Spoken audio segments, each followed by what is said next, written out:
And so I look at these CEOs like the CEO of Disney, and I think, are you actually so daft that you don't notice that you're empowering a fifth column within your own organization? Do you actually not understand that equity means, in the final analysis, that you get to get shot first? Do you not see that the unequal distribution that characterizes the capitalist enterprise, and at least in principle based on more going to those who work harder, although it's an imperfect system, is exactly the opposite of what the equity agitators are striving for? And why is it that you're enabling that within your HR departments, within your own corporation?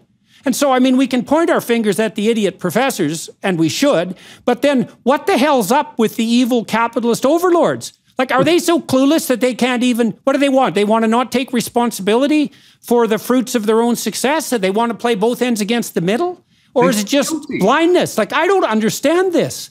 No, it's guilt. I remember when I worked in newsrooms for most of my career, the people who were pushing equity, so-called equity and diversity at hiring, which often meant hiring people who weren't good enough to do the jobs that they were being given, this was all being pushed by white upper management who were trying, in my view, to atone for their own anxiety or to discharge their own anxiety about their privilege.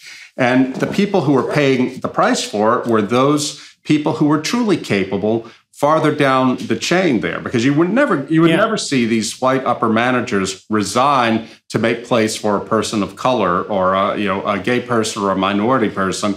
No, they were making other people deal with their own, the upper management's anxieties and sense that they were frauds. And I think it was also a form of indulgences in the Middle Age, the medieval Catholic sense of indulgences. If they would use their power to put the oppressed in places, in positions within the company, then they felt that they had somehow gained holiness or gained. Yeah, well, do you think we should be cynical or sympathetic about that, or both? So imagine, working on the argument that we were developing earlier, is that, as you pointed out, if you've been given much, much will be asked from you. And let's say that if you're a upper middle class manager of a decent corporation in the United States, a lot has been given to you. Mm-hmm. And so what that means actually is a lot is being demanded of you, even by your own conscience, right? Because you look around and you see your wealth and you see your opportunity, and you contrast that, say, when you walk down the street and see a homeless person, you contrast that with the privation that still exists around you. And if you're a vaguely decent person, that sets up an unease and a disquiet in your conscience. And then you might say, well, in order to expiate that unease, you have to live as morally as you are wealthy. And failing that, then you're going to take maybe the René Girard route and look for scapegoats. You're going to look for someone else to sacrifice so that you act morally instead of bearing that burden on yourself. So, but it's a tricky thing, right? Because on the one hand, you can admire the fact that the pangs of conscience are requiring action on the ethical front. But then you have to be cynical about the fact that, well, you're trying to take an easy route out by making someone else pay instead of actually doing the work that would free you from the pangs of your own conscience in the face of your privilege. Yeah, and I'm glad you brought up René Girard, because I quote him in the book as saying that the proper and morally justifiable concern for victims was turning rather into a permanent inquisition and a system of totalitarian command. Girard saw this 20 years ago. And now we're living with it. So this was, as you were saying earlier, why communism was more easier to accept than Nazism, because communism really did take the proper concern for victims, but they created hell on earth by taking it too far. And I think, Jordan, that one of the key missing points here is Christianity. Christianity is a religion that stands up for the poor and the victimized. It takes the side of the victimized.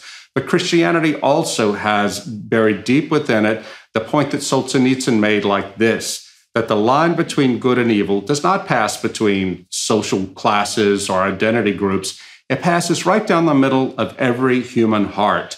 Any oppressed person can easily become the oppressor tomorrow. because human failure, human frailty, original sin is common to human nature. And we saw this in the communist world, where those who really did suffer a lot under the regimes they overthrew became even worse oppressors themselves. Here's the moral hazard that goes along with that guilt that you described. So imagine that you're now, because you have privilege, you're concerned about those who have been victimized and who have less. And so then you could take the steps necessary to be properly philanthropic, productive, and generous with your time and your resources. Or you could take an easy route, and this is the scapegoat route. You could identify the oppressors who have oppressed the victims and who are actually responsible for their existence. And those oppressors are not you. They're someone else. And then your morality consists in ferreting out the oppressors and damning them and mobbing them and chasing them away, which is essentially what happened, let's say, with the kulaks in the Soviet Union. And so the cost of not, it's the problem of placing Satan, as far as I'm concerned, is that you have to have a place where you localize evil. And it's convenient to localize it in others, and it's ethically justifiable to identify oppressors who produce victims, and convenient if they're not you. But the proper locale for Satan, and I think this is part of the whole Judeo-Christian enterprise to specify this properly, is that is in fact inside your own heart.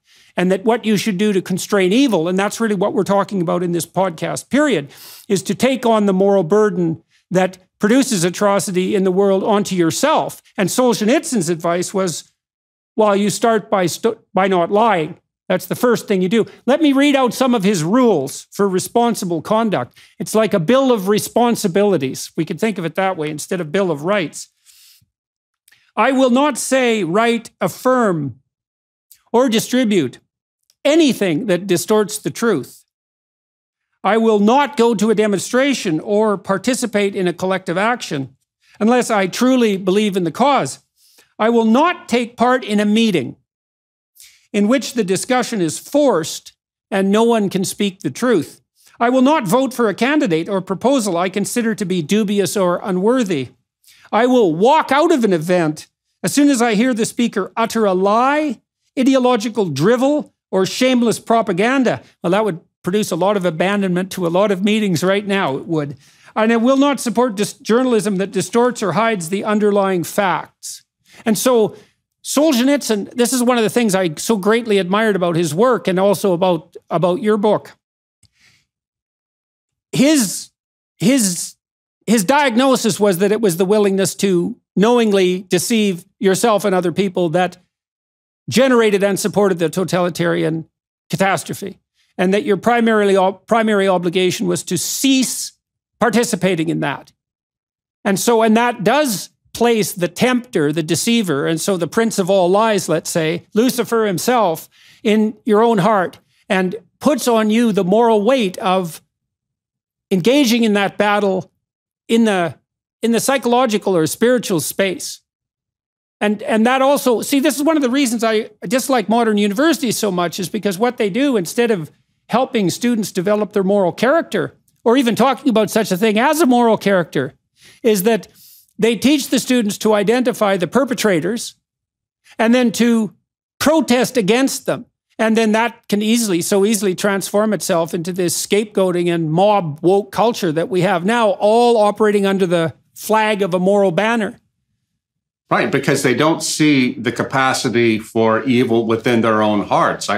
And reason sadly, it seems to be impotent against this sort of thing. I think, Jordan, that one of the most important events, cultural events of our time happened on Yale University's campus in October 2015. You'll remember this, when the students got so angry, undergraduates, at Nicholas Christakis and his wife, Erica, simply for saying they thought that the students should be able to make up their own minds about the kind of Halloween costumes to wear.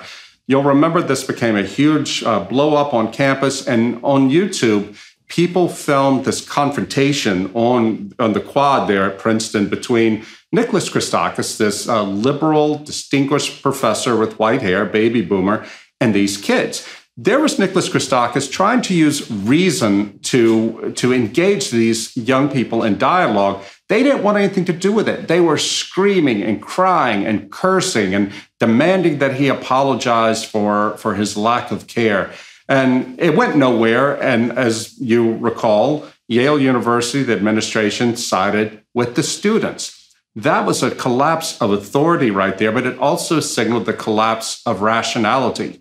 And this was repeated many more times in other universities over the subsequent years. But when it happens to the elites like that, in the universities where the elites are formed and elite networks are formed, that is when the revolution really takes off.